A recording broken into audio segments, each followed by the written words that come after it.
بسم اللہ الرحمن الرحیم۔ میں ہوں ملک محمد علی، پروگرام بات سے بات ملک محمد علی کے ساتھ۔ ہم نے کچھ عرصہ قبل ایک سلسلہ شروع کیا تھا کہ ایسے سیاسی رہنماؤں کا تعارف اور ان کا سیاسی بیک گراؤنڈ، اور اس حوالے سے ہم نے ضلع پاک پتن کے حوالے سے بڑے سارے سیاسی خاندانوں کا تعارف کروایا، اور آج ہم جس خاندان کی شخصیت سے بات کریں گے وہ بودلہ فیملی کے ایک نہایت ہی متحرک نوجوان سیاسی رہنما ہیں، میاں ہمایوں سرور بودلہ۔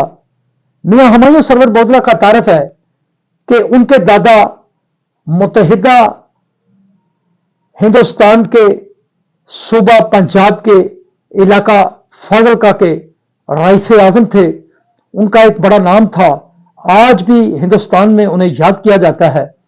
اور اس کے ساتھ ساتھ ہمایوں سرور بودلہ کے ساتھ ایک اور بہت بڑا نام جڑا ہوا ہے، وہ نام ہے ان کے تایا میاں محمد قاسم بودلہ مرحوم، جو کہ عوامی نیشنل پارٹی کے مرکزی سربراہ والا تھے، اور وہ باچا خان، غفار خان، عبدل ولی خان کے انتہائی قریبی ساتھیوں میں ان کا شمار ہوتا تھا، اور انہوں نے بھی اپنی زندگی بھرپور سیاسی حوالوں سے گزاری۔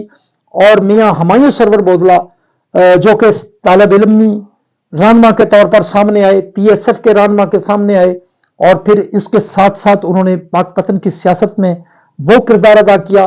وہ پاک پتن شہر سے 2 مرتبہ یونین کونسل کے ناظم منتخب ہوئے، کونسل میونسپل کمیٹی بھی رہے، اس کے ساتھ ساتھ چیئرمین پبلک سیفٹی کمیشن ضلع پاک پتن بھی وہ رہے، اور اس کے ساتھ ساتھ حالیہ الیکشن میں 2024 کا جو الیکشن تھا، پیپلز پارٹی کے ٹکٹ پر انہوں نے NA 139 پاک پتن سے قومی اسمبلی کا الیکشن لڑا۔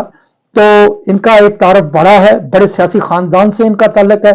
تو ہم بات کرتے ہیں میاں صاحب، آپ کا تعلق اس وقت چونکہ پیپلز پارٹی سے ہے، اور ملک کے اندر جو اس وقت سیاسی صورتحال چل رہی ہے، تو آپ اپنے تجربے سے بتائیں کہ موجودہ سیاسی صورتحال میں سیاسی جماعتوں کا کردار کیا ہونا چاہیے تاکہ پاکستان میں سیاسی استحکام پیدا ہو سکے۔ جی میاں صاحب۔ بسم اللہ الرحمن الرحیم۔ میں ملک صاحب آپ کا بڑا شکر گزار ہوں کہ آپ نے ٹائم دیا، وقت دیا۔ تو میں مختصر تو یہ بتانا چاہتا ہوں کہ ہمارا پیپلز پارٹی کا جو ہے نا، وہ مفاہمت کی سیاست شروع کی ہے بی بی صاحبہ کی شہادت کے بعد پیپلز پارٹی نے۔ تو ہم چاہتے ہیں کہ سیاست کو سیاست رکھا جائے، اسے دشمنی میں تبدیل نہ کیا جائے، تمام طبقوں کی بات سنی جائے، تمام لوگوں کو ساتھ لے کے چلا جائے۔ اور یہ صلاحیت جو ہے وہ آصف علی زرداری صاحب میں موجود ہے، بلاول صاحب میں موجود ہے، اور ہماری پنجاب کی قیادت میں موجود ہے۔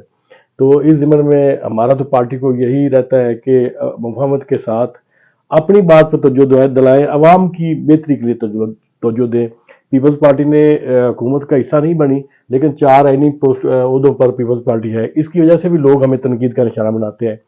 تو جو پارٹی نے فیصلہ کیا، سینٹرل ایگزیکٹو کمیٹی نے فیصلہ کیا ہے، اس فیصلے کے سب لوگ پابند ہیں۔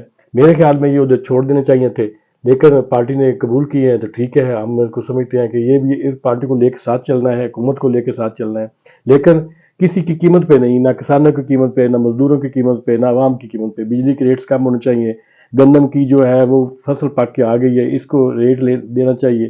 لوگ پریشان ہیں، کسان پریشان ہیں، اس کا تدارک جو ہے نا اس موجودہ حکومت کو کرنا چاہیے اور پیپلز پارٹی کو کروانا چاہیے۔ جی میاں صاحب، اس وقت پنجاب کے اندر بھی تھوڑی سی ایسا محسوس ہوتا تھا کہ پتہ نہیں مسلم لیگ نون کی جو حکومت ہے اور پیپلز پارٹی کے درمیان کچھ فاصلے ہیں، اور کمیٹی بھی بنائی گئی مرکزی سطح پر، اور گورنر پنجاب جو سردار سلیم حیدر ہیں، ان کے حوالے سے وہ کافی متحرک نظر آنا ہے۔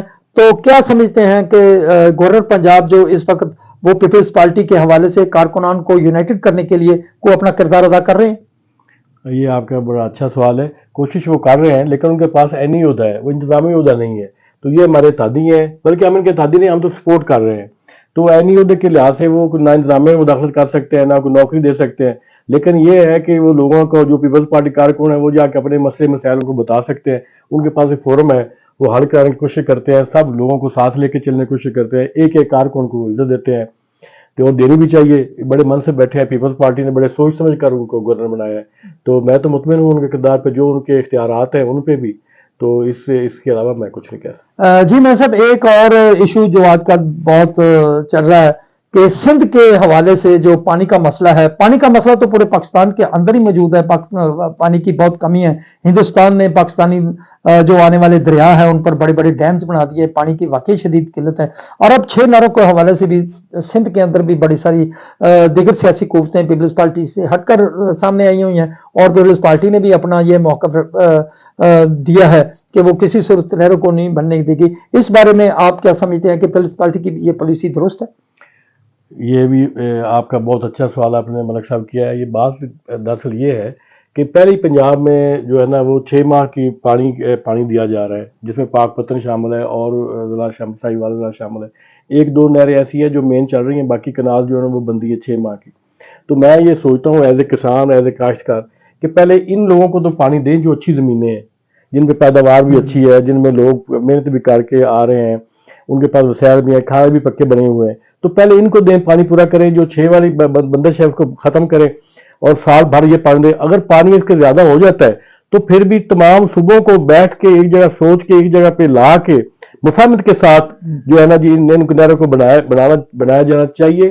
لیکن اگر کوئی زبردستی اور دھوس اور زیادتی کرے گا, کسی سٹیک ہولڈر کو اپنے ساتھ شامل نہیں کرے گا, مثال کے طور پہ سندھ کو شامل نہیں کرے گا, پنجاب کو شامل نہیں کرے گا, تو پھر یہ سلسلہ نہیں چلے گا. کالے باغ ڈیم کی طرح یہ متنازع ہو جائے گا. متنازع اگر پاکستان کو اکٹھا رکھنا ہے تو متنازع فیصلے ختم کرنے پڑیں گے.